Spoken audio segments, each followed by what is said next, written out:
The Caribbean has become a stage of quiet tension and loud signals. As dawn breaks across the warm waters between Puerto Rico and Venezuela, the unmistakable silhouette of the USS Gerald R. Ford, America's largest and most advanced aircraft carrier, cuts across the horizon. Around it, more than 10 U.S. warships maneuver in coordinated formation, each moving deliberately, each broadcasting a message without speaking a word. Reports now confirm 15,000 U.S. troops, including Marines aboard the carrier group and another 5,000 personnel at forward operating bases in Puerto Rico.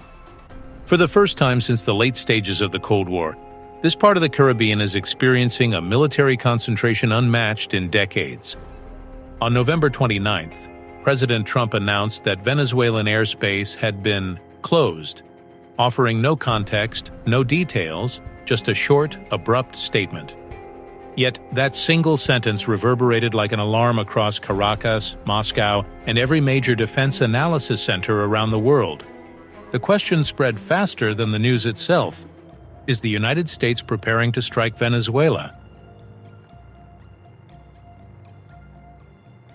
The first signals of escalation began weeks earlier. Satellite imagery picked up an unusual concentration of U.S. naval assets maneuvering south of Puerto Rico. At first, analysts assumed it was a large-scale drill, routine, predictable. But when the USS Gerald R. Ford carrier strike group deviated from its originally logged course and began drifting toward the southern Caribbean corridor, alarms went off. Patrol aircraft from Venezuela's Bolivarian Air Force, BAF, recorded the movement and transmitted the footage to Caracas. Within hours, Venezuela initiated a series of military alerts across its coastal states. Then came the unexpected move. President Trump's announcement that Venezuelan airspace had been closed. No maps, no justification, no diplomatic explanation. Inside Venezuela, the government reacted immediately. Air defense units raised readiness levels. Radar stations along the northern coastline went into continuous monitoring cycles. The S-300VM anti-2500 systems, Venezuela's most prized air defense acquisition from Russia, began mobilizing to strategic points near the capital and the coastline. The situation escalated further when multiple media outlets confirmed that over 15,000 U.S. forces were now within operational striking distance. Analysts worldwide began predicting the possibility of a limited strike, a decapitation operation, or even an enforced blockade. By November 25th, Venezuela responded with its own message to the world.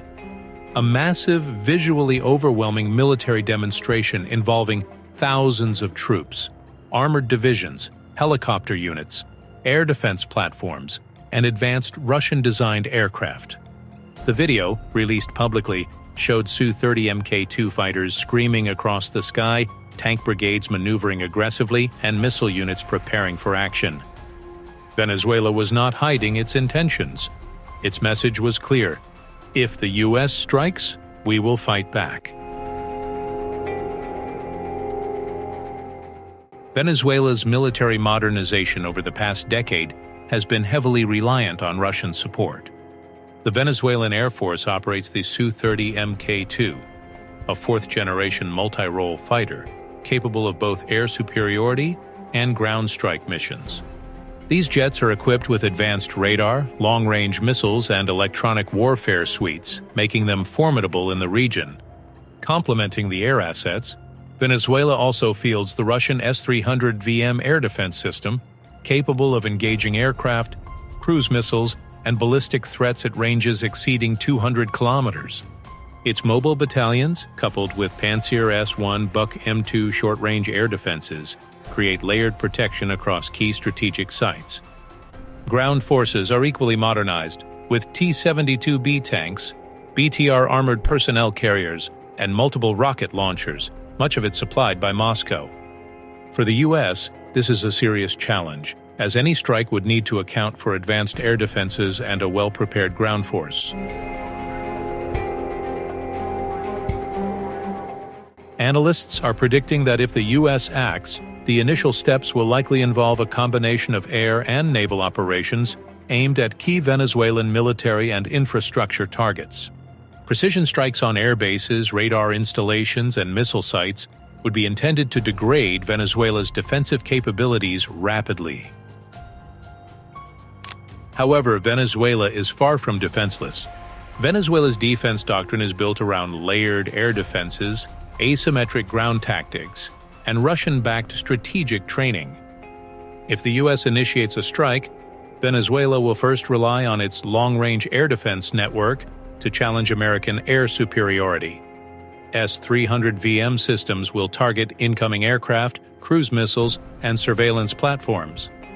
Buck M2 units will cover medium-range corridors, while mobile short-range systems attempt to deny low-altitude access. Venezuela does not expect to control the skies, but it believes it can disrupt American operations and inflict losses that complicate planning. With the Su-30 fleet, S-300 air defenses, and thousands of well-trained troops, Caracas has prepared for a multi-layered response. Coastal missile batteries, electronic warfare systems, and mobile anti-air units would complicate any U.S. offensive. The Venezuelan military doctrine emphasizes asymmetric defense and rapid countermeasures, designed to exploit any overextension by U.S. forces.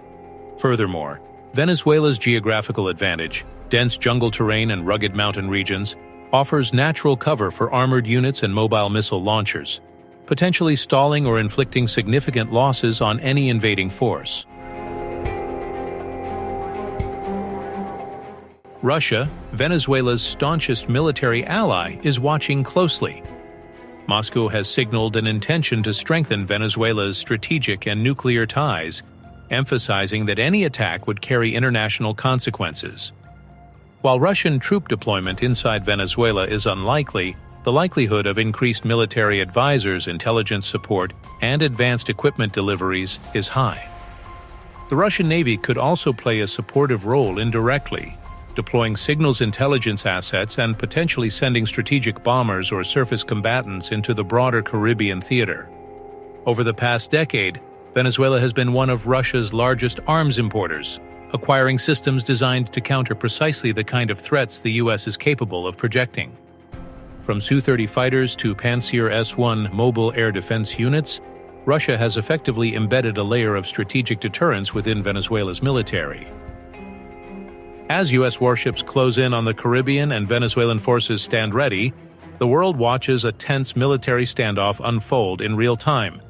Russia's strategic support and Venezuela's defensive preparations illustrate a complex geopolitical chessboard, where miscalculation could have far-reaching consequences. Until now, that's all for today, and thanks for watching.